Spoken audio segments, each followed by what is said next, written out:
Our presenter today is Mike Vigent. He's CEO of GreatBlue Research, and it's a Glastonbury-based market research firm dedicated to ensuring client success. Mike's worked in the market research business for over 20 years and worked with thousands of clients across the country and even internationally. He's a very active member of our community. Recently, he organized Jammin' for Good, a virtual music festival featured local residents, musicians, and just giving them the community a respite during these very tough times. So he's always giving back. Throughout his time in the market research industry, Mike has learned a thing or two. So I'm excited to hear what he has to say. I'm sure you are too. And thanks for helping us out with all this information today, Mike. Excellent. Thanks so much, Mary Ellen. And good afternoon to everyone. It's a bright sunny day here in Connecticut. You never know because I have the shades drawn, so my face doesn't get too lit up like a candle, but really excited to share with everybody today and kind of what we're talking about. And today is really, what is market research really, and why do we need it? And it's interesting to see some folks on the line here that are actually past clients of ours and that sort of thing. So excited to have some folks on the call today. Excited to share with you kind of a variety of things. Number one, we wanted to talk about kind of a little bit of 101, what market research is, how you can use it, if you want to do it internally in a DIY kind of scenario. Most importantly, as all of our businesses and our families are going through these challenging times related to COVID-19, we also wanted to provide some data as to what's happening right now in the marketplace, how it's impacting different businesses, what to be on the lookout for, because despite the challenges that many businesses are facing, there's also lots of opportunity out there today. So we want to try to share some of that and give you some good takeaways as well as some education and learning. So let's jump right into it. GreatBlue Research, we've been around since 1979. The firm was originally founded in Austin, Texas.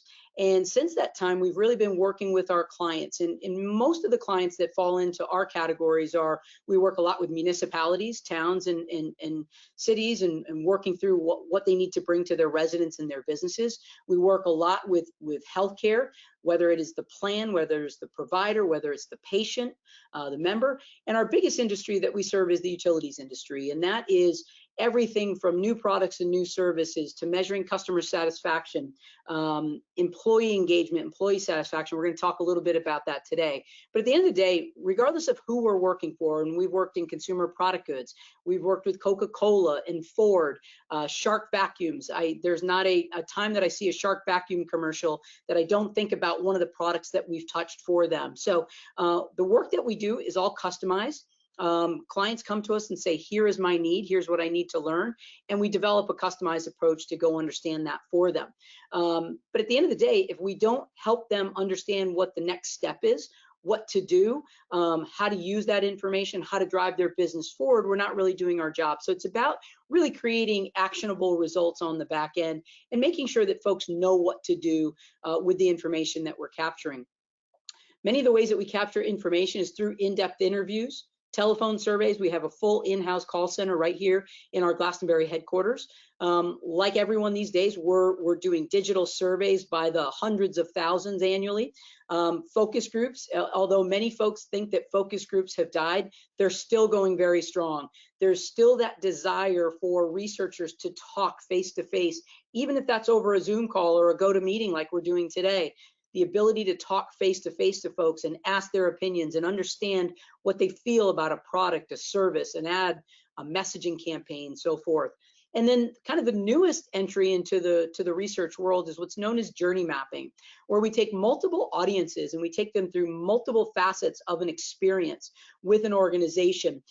Just to give you a utility as an example, it might be a contractor working through that utility to get new service set up for a new customer. It might be a residential customer wanting to engage in a rate service or a new rate class. It might be a commercial customer that wants to expand their business. So all of these things all kind of get combined, and we start to understand how the utility is working from multiple aspects, multiple journeys, because not all customer journeys are the same. So this is a very in-depth type of research. More and more folks are taking advantage of it. It's a lot of fun to do from a research standpoint because it really allows us to dig deep.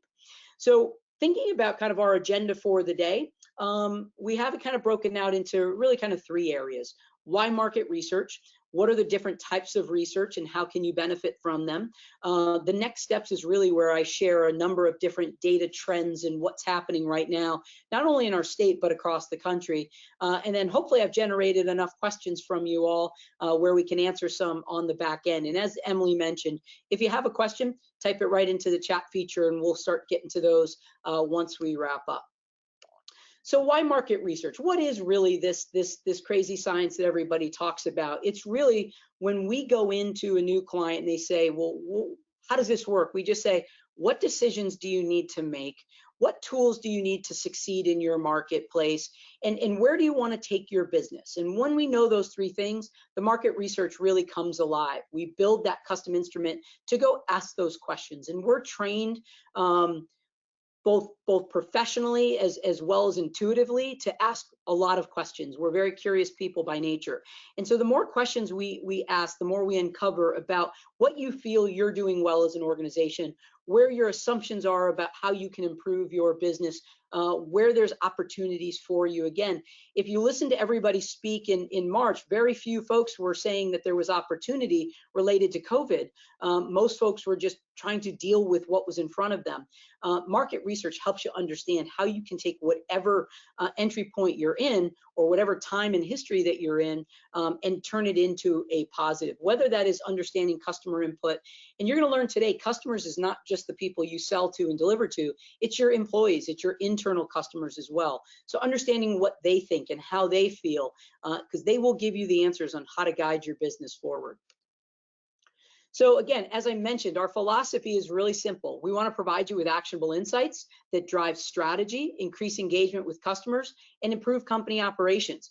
Over the last 22 years that I've worked in this industry, I've had to learn how operations work. I've had to learn how finances work. I've had to learn how customer service and marketing and leadership works, because we have to be able to deliver action to all those different audiences. And that's why what we do is custom designed. Again, we're looking at those need to know, those mission critical pieces of information. We provide consultation and guidance throughout the entire research process. So we don't just give you this already made survey and say, here's what we're going to ask. We base it on your needs.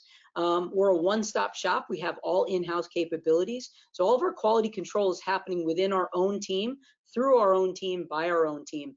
Everything that we do is recorded. We're very transparent in what we do. We don't just give graphs and numbers. Really, most of the work that we do comes after we deliver that final report, in working with our customers and our clients to help them understand how to take the data and then what to do with it.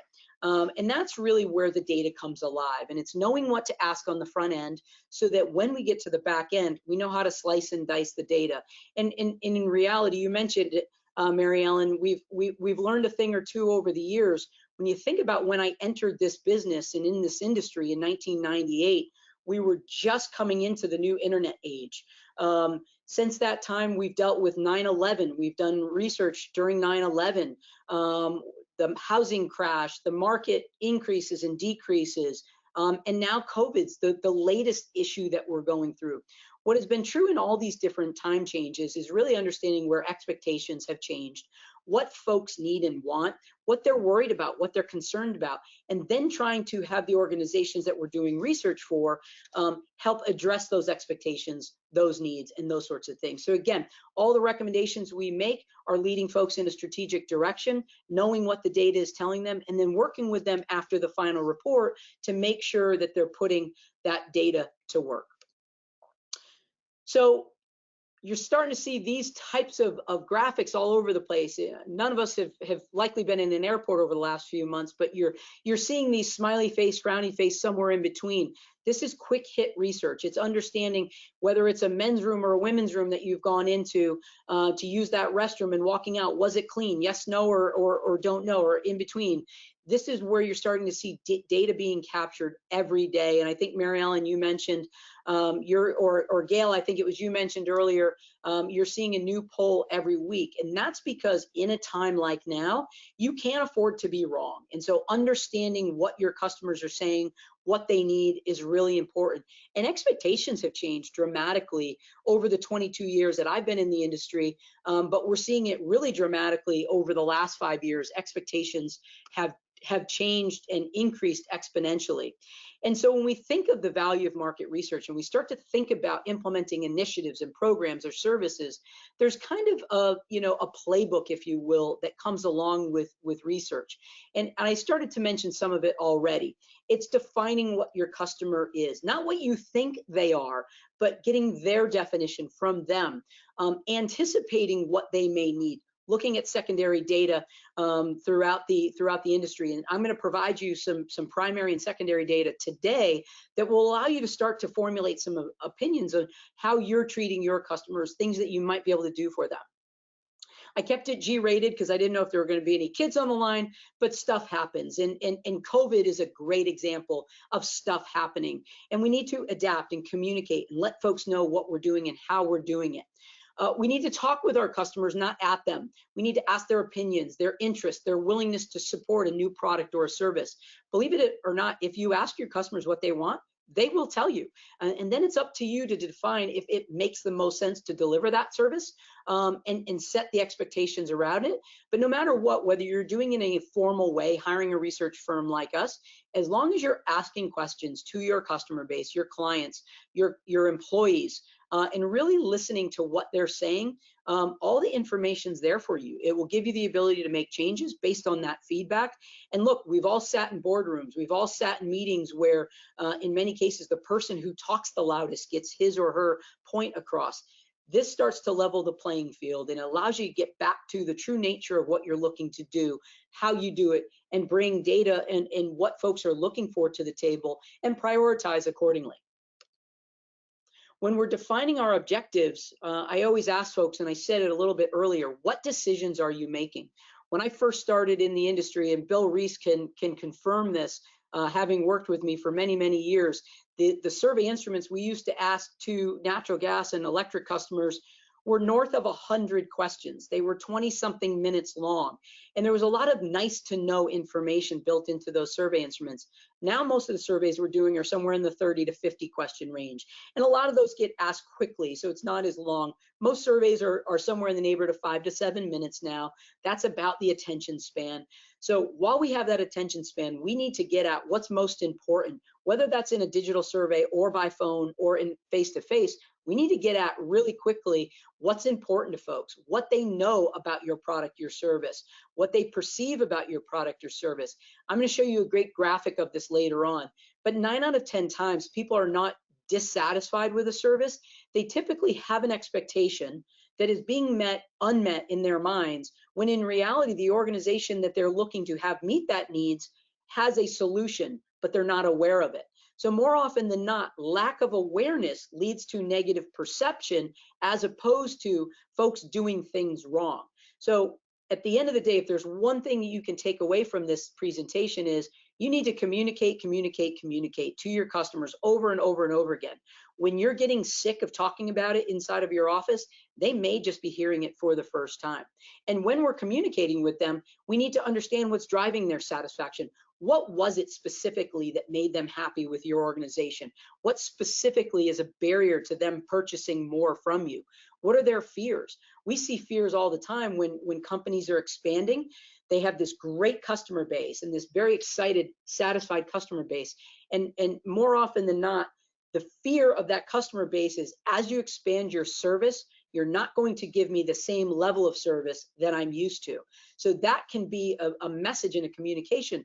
We're growing, but we're still going to stay true to how we service you and make sure that our service levels do not dip. Determining a process for who takes responsibility. More often than not, our research results in operational changes, or that folks don't have the ownership to answer questions that they can, or they have to pass you over to 2 or 3 people to get the right information. Those multiple contacts result in lower customer satisfaction. So making sure that folks know who's responsible for their role, and what they can do, and making sure that timing, which is mission critical, is being handled in the most efficient way. So again, we want to communicate. As we talked earlier about identifying and getting to know that customer base, you need to understand where they want their communication, what kind of voice they want you to speak to them with. Is it a social media, more of a funny voice, or do you need to be more serious? Natural gas, in my opinion, is one of the most challenging marketing areas in the country right now.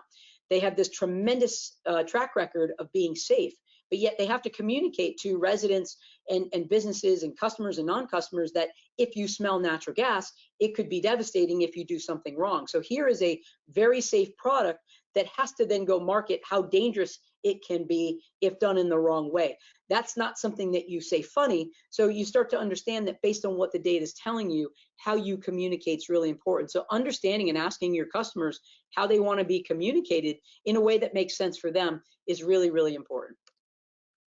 So now I'm going to take you through a couple of different research types. I won't spend a lot of time on these because we will go ahead and send this presentation along, but I will be available afterwards to answer questions that folks have. So that being said, here are, if somebody said, Michael, hand me a menu of your different research types, this is probably most of what would show up. And there's a lot that falls into these types of studies. So telephone and digital, we really refer to those as quantitative. Think quantity. We want to get lots of information so that we can break down that data by men versus women, age groups versus income levels, those sorts of things. Focus groups is more qualitative. We're looking at more quality. We're talking to fewer folks, usually 8 to 12 people in a room or on a call.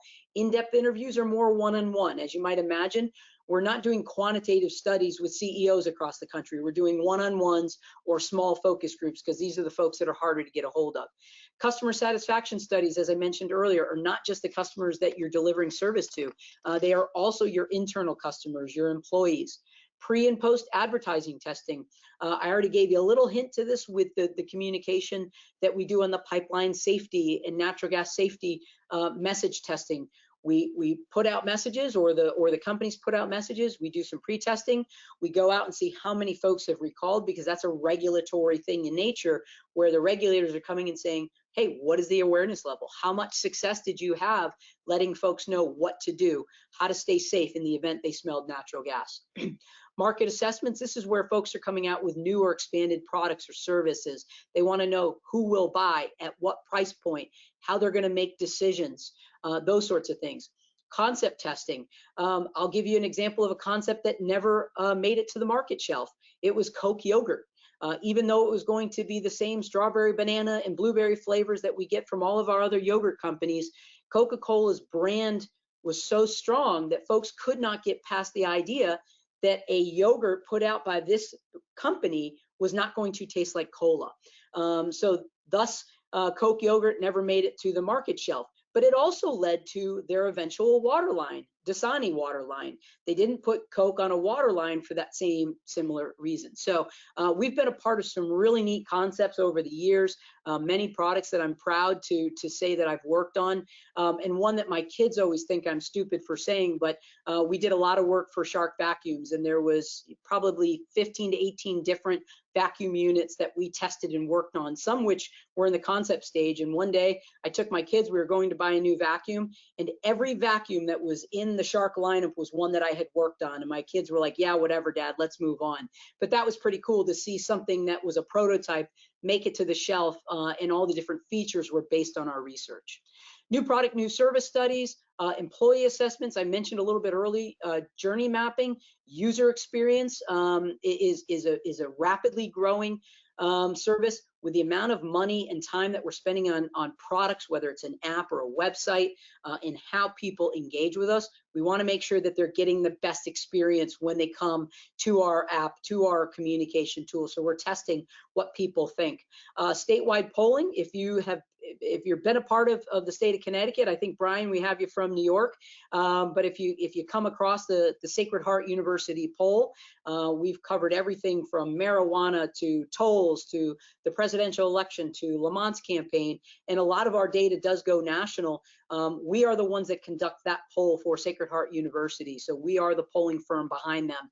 And then what's come out of opportunity as of late is folks are saying, I need to understand my customers. I need to understand my employees.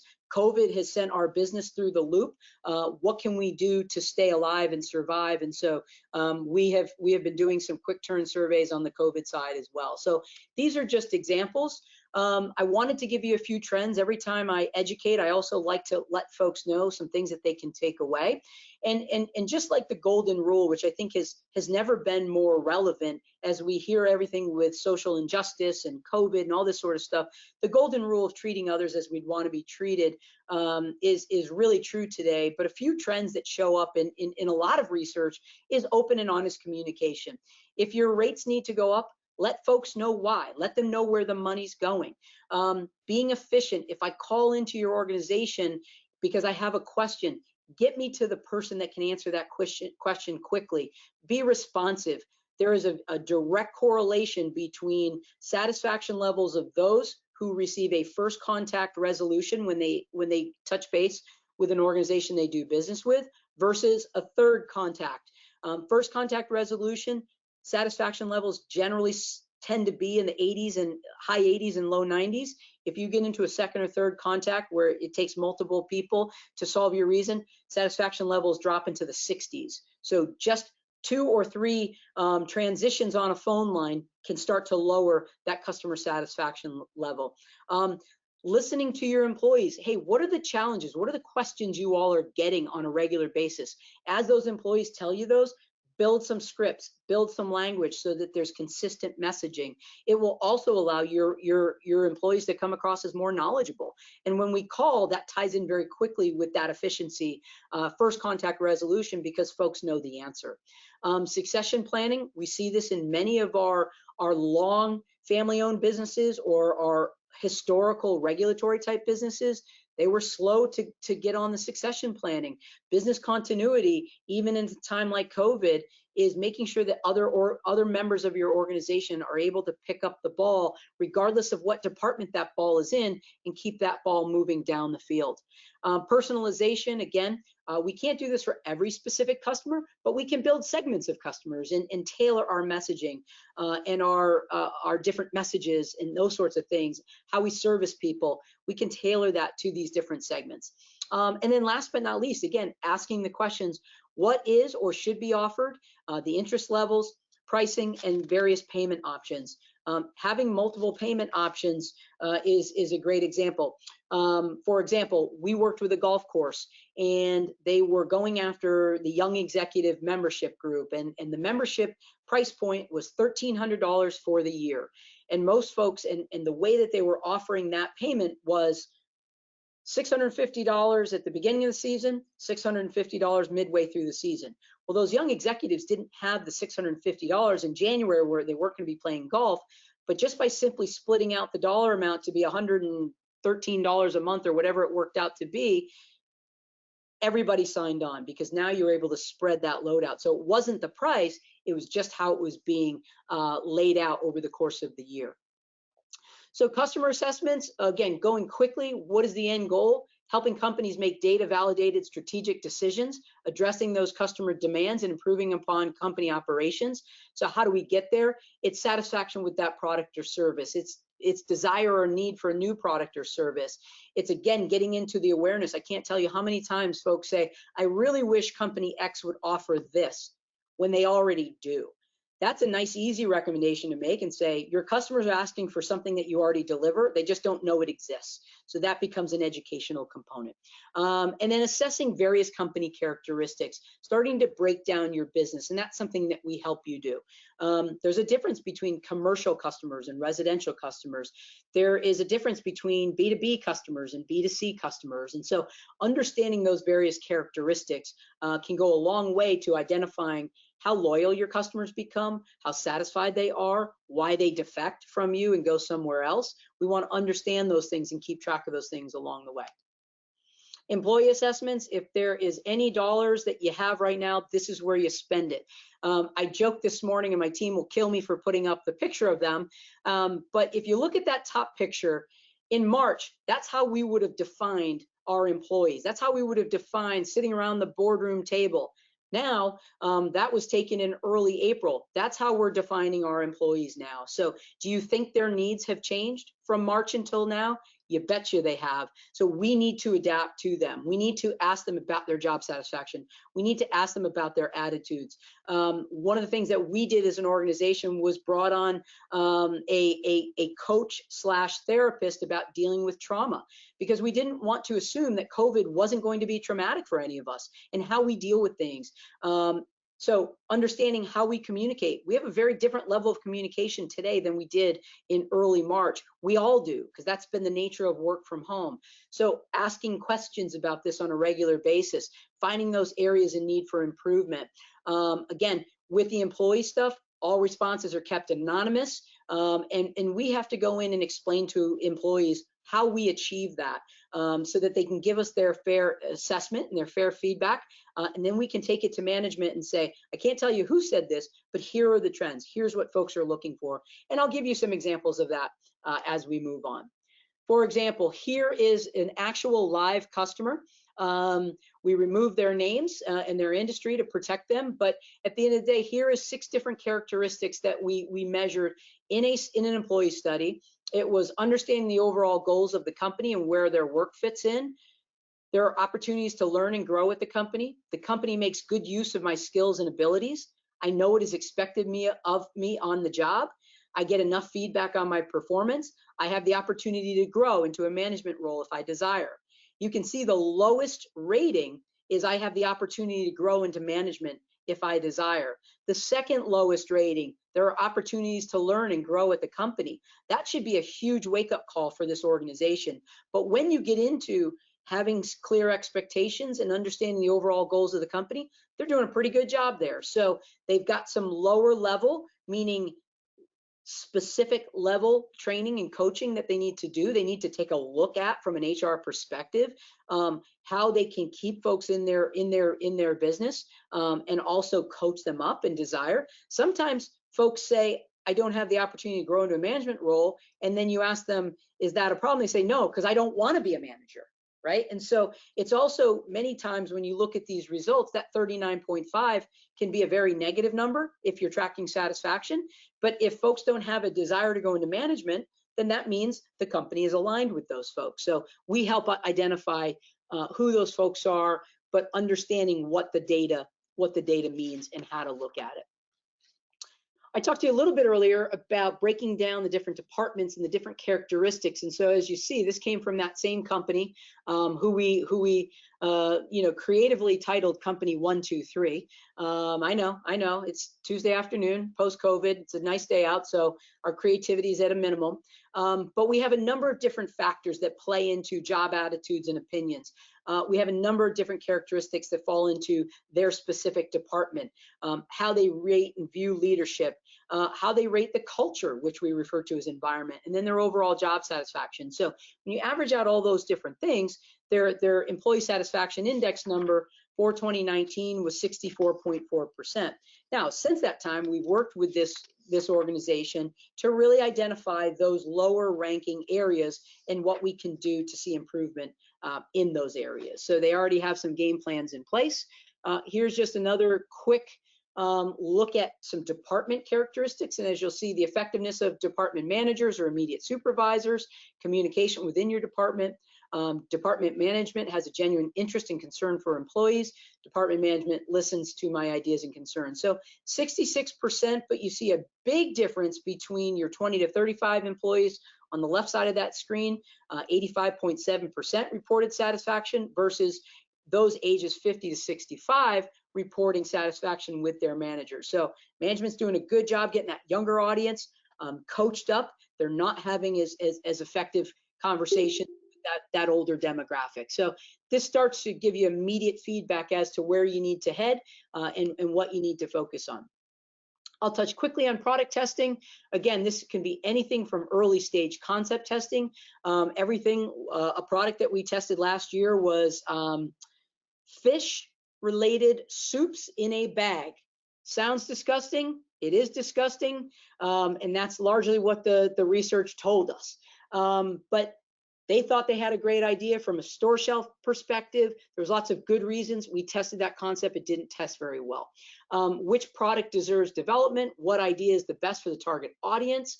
Late stages after that product has been conceptually tested and it has been prototyped, and now it's ready for full development. Now we start looking at shelf, what it's going to look like on the shelf, what the packaging is going to look like, how we're going to market it, is the pricing right, those sorts of things. All of these things are captured during studies. Here's an example. Real quickly, we had 6 different concepts that we were testing.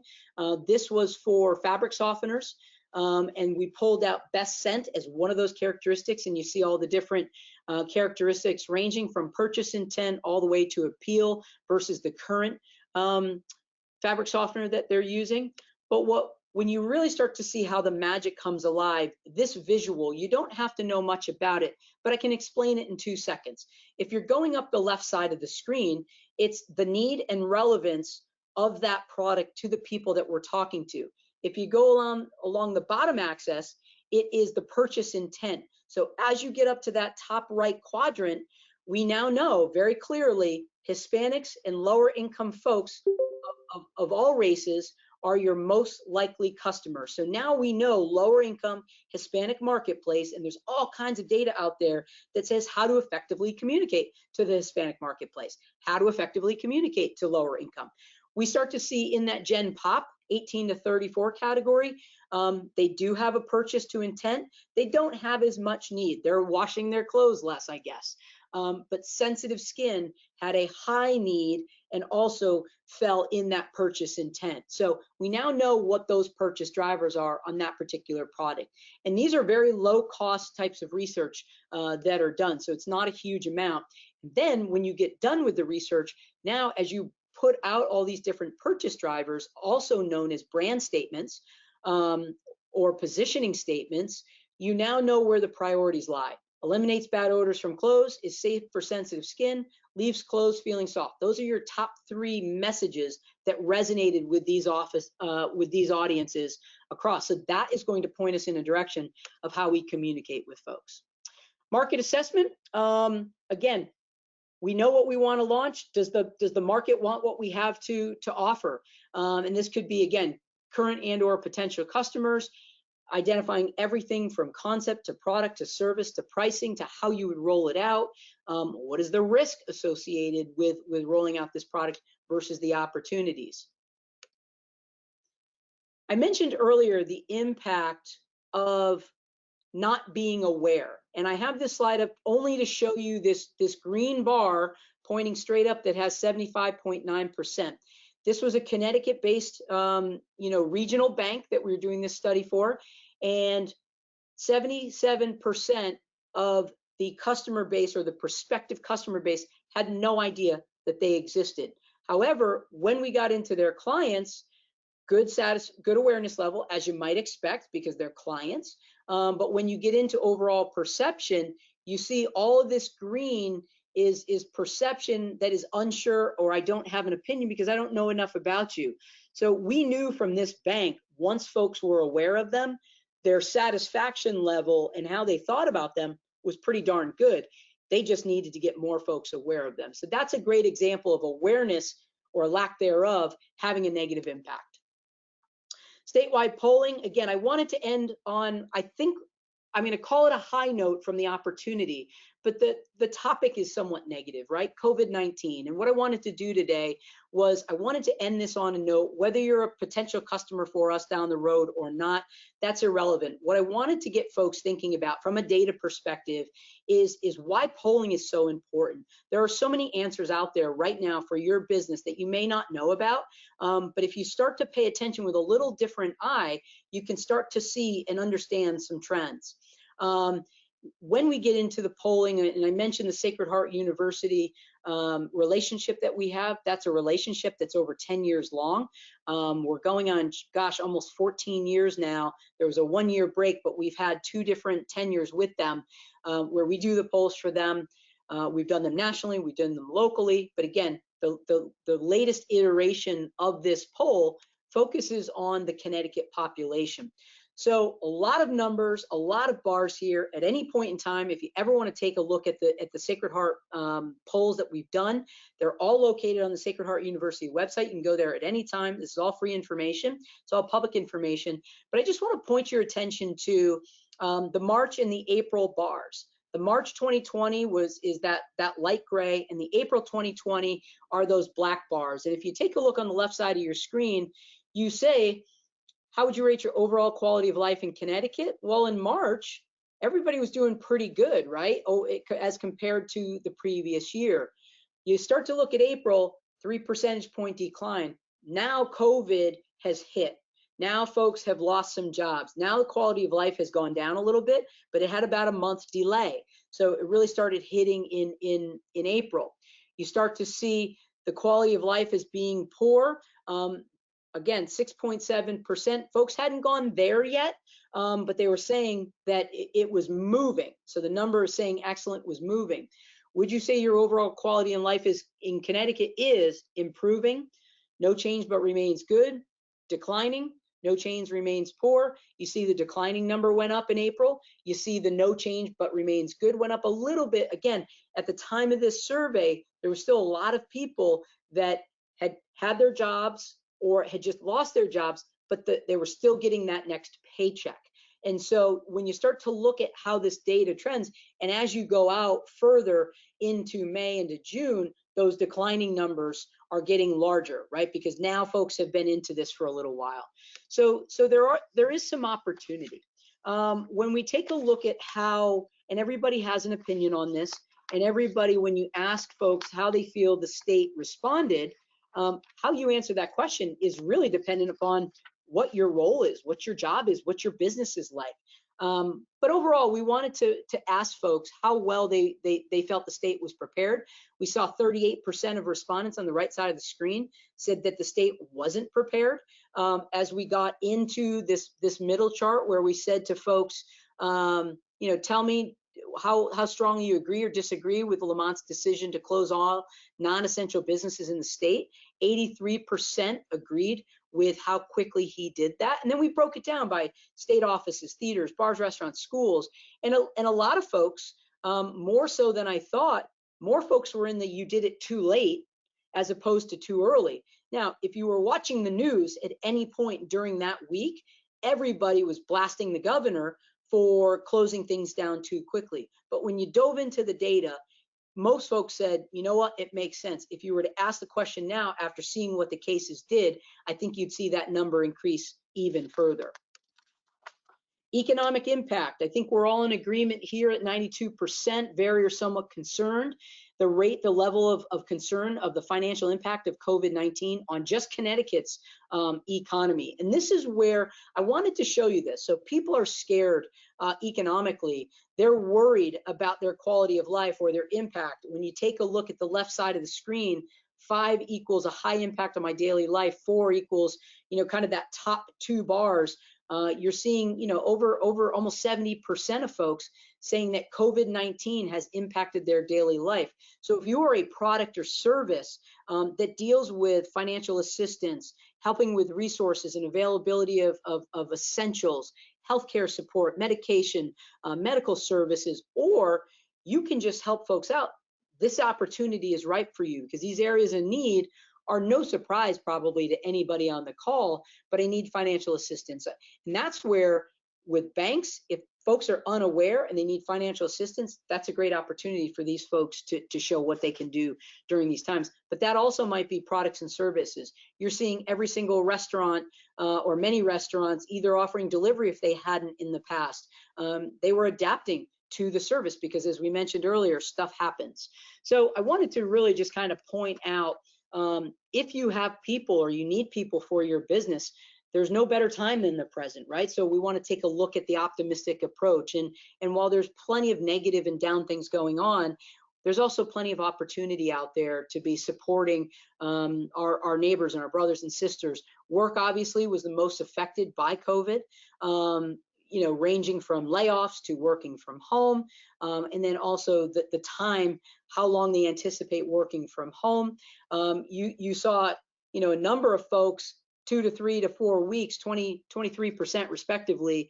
And I think in many ways, folks are now just starting, most of the words that I'm hearing is mid-July is when you'll see a lot of the office buildings and stuff going back. But that may change depending on what happens. But at the end of the day, there's some opportunity out there. So to kind of wrap this up, what do we do with the data? Again, I think I've given some examples throughout, and it stems from whatever decision you have to make.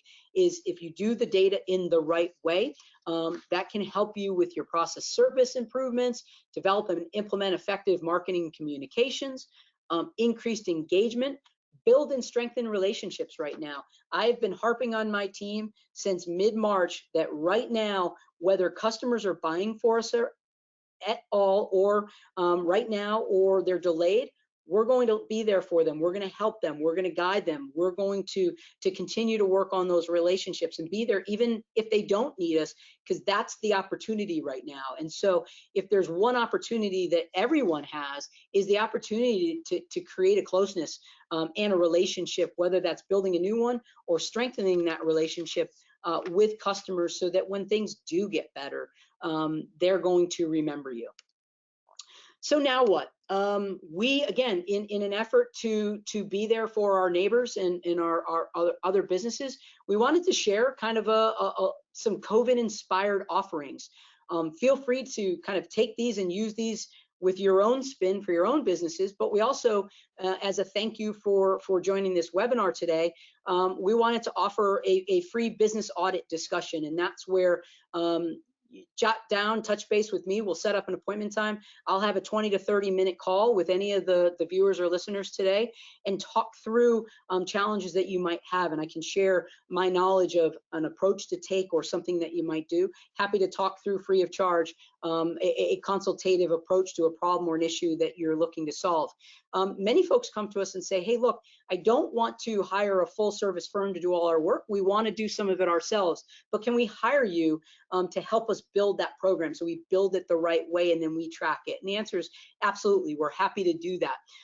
So if it's a DIY research or data gathering playbook that you're looking for on just kind of a flat fee basis, and again, we work in very low budgets. We've done studies and some of these types of flat fee services for as little as $1,000, and we've done studies for $1 million. So we really do pride ourselves in being able to deal with budgets of all shapes and sizes, and we don't feel like we're too good for the small guy. We work with startups, we work with nonprofits. We want to help folks because we see the value of what this data looks like.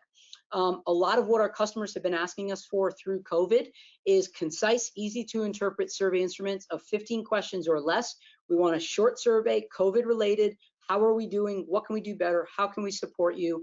That's a low cost study. All of these really, when we get into costing out or pricing out studies, it's really based on the number of people that you're surveying, the methodology that we're using, and how long the survey ends up lasting. But we offer full service feedback from your customers. That would be a full customized scoped project. And we also do the market study things as well. So again, all of these are kind of to be determined based on scope, but we would love to have a conversation with you. We're not trying to sell you anything today, but if you do have a need for research, we're here and we'd love to have a no obligation conversation with you. But we'll also sit on the phone with you for 20 or 30 minutes and help you solve a problem. So last but not least, before we kind of sum it up and head over to the question and answer period, I think what is true across the board right now is that expectations are at an all-time high.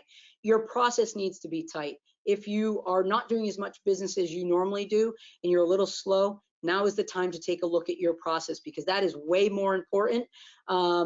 People are more important than your process, but if your people are great and have a poor process, it will have an impact. But if you have to choose between one or the other, choose your people first. Advocacy is a must. There's no silver bullet here. Satisfying customers and clients, thinking that just doing that is sufficient is no longer the case. You have to improve. You have to get them to a point where even if they could choose another partner, they would still choose you. And it's asking them, what will it take for you to be an advocate of our company where we keep you forever? Ask that question. They'll appreciate it. And part of what they'll tell you is what their experience looks like. So if we pay attention to our expectations and we focus our process on them, we will ultimately limit frustrations.